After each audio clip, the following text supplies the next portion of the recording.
More than 6 months ago, I activated the Tesla solar panel. Now that I have 6 months of actual data, how does it compare to Tesla's initial estimate? Now, the short answer is that my system overperformed by around 10%.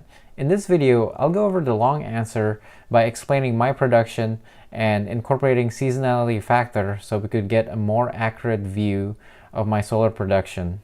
When I signed my solar agreement with Tesla, they estimated a first-year production of over 5,500 kilowatt hour. 6 months in, I've produced over 2,800 kilowatt hour. So that's already half of what they estimated, so I'm pretty happy. But to go into further detail, month over month, we see a lot of variance in solar production. So I wanted to see if I were to deseasonalize the data, what will I actually get for my production? Now, my friend who also lives in San Diego, where the solar panel is installed, sent me his 3 years worth of solar data so I could create a seasonality curve.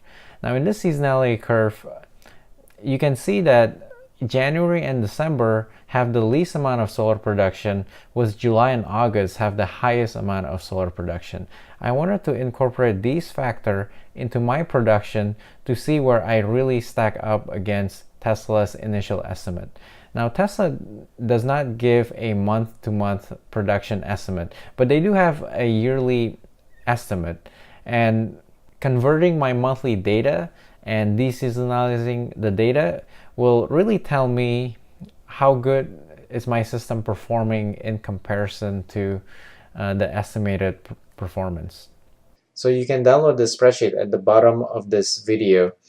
So here we have, in the left, we have the seasonality data, and here in the right, we have my actual production. So I have data from December 2017 to May 2018. These are my actual production, and this is my total production in 6 months.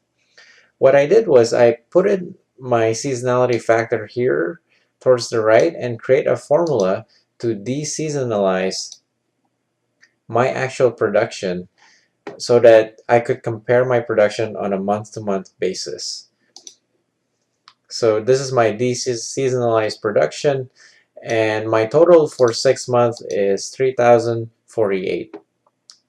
Now, Tesla estimated that my production would be over 5,500 kilowatt hour. If I divided that number by 12, I'm getting 463 kilowatt hour of productions every month.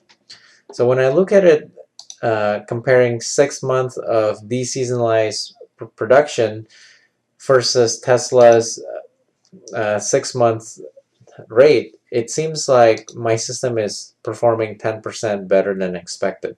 Here in the bottom, in this chart too, I added 2 more lines to my actual production.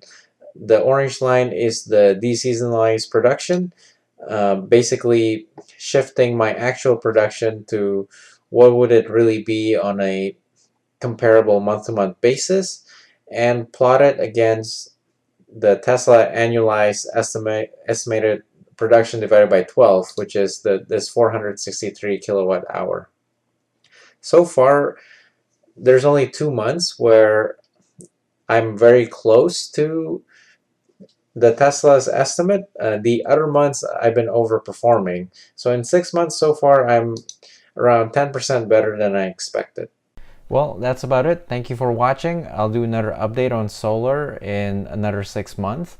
I will be trying to make more videos. I know I haven't made videos in the last few months, but I am trying to put more time to YouTube. So thank you guys for watching. I'll see you next time.